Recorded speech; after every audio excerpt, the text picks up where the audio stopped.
আরম্ভ করে হচ্ছে লকাবে মানুষদেরকে পিটিয়ে মারা থেকে আরম্ভ করে ধর্ষণ থেকে আরম্ভ করে সাম্প্রদায়িক সম্প্রীতি নষ্ট করা থেকে আরম্ভ করে এমনও কোনো কাজ নেই যে এই বাংলাদেশ ভারতবর্ষে হচ্ছে না। অর্থাৎ আপনারা দেখেছেন শেখ হাসিনা আমাদের ভারতবর্ষে এসছে, অনেকে বলে বাংলাদেশ থেকে, যেটা শুভেন্দু অধিকারী বলে বাংলাদেশ থেকে মুসলিমরা আসলে কাটিয়ে দেবো।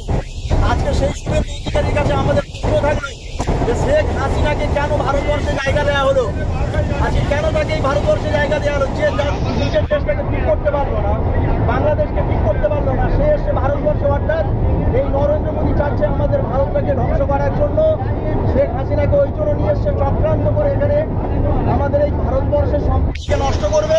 অর্থাৎ সেই জন্য সেই সম্প্রীতিকে বজায় রাখার জন্য যাতে আগামী দিনে গণহত্যা বন্ধ হয়, যার জন্য আজকের আমাদের আইএসএফ এর পক্ষ থেকে আমাদের মহামিছিলের ডাক দেওয়া হয়েছে শিয়ালদা থেকে ধর্মতলা।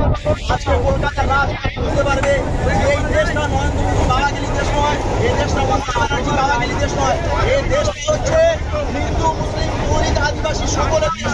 এখানে যারা সম্প্রদায়িক দাঙ্গা মারে তাদের এই ভারতবর্ষে 1 ইঞ্চি জায়গা আমরা।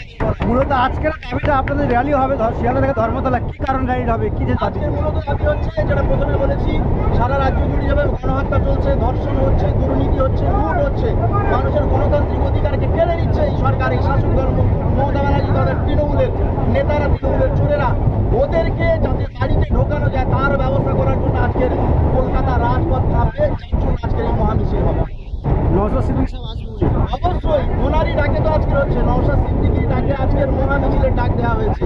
কেন অনেকে বলে না যে মুসলিমরা এই দেশের নয়, আজকে সেই নওশাদ সিদ্দিকীর নেতৃত্বে মহামিছিলের ডাক দিয়েছে এই ভারতকে বাঁচানোর জন্য, এই দেশকে বাঁচানোর জন্য, এই রাজ্যকে বাঁচানোর জন্য। বাদী সাহেব, আপনাদের দলে যিনি প্রতিষ্ঠাতা আব্বাস সিদ্দিকী সাহেব, তাকে দেখা যায়নি, কি বলবেন?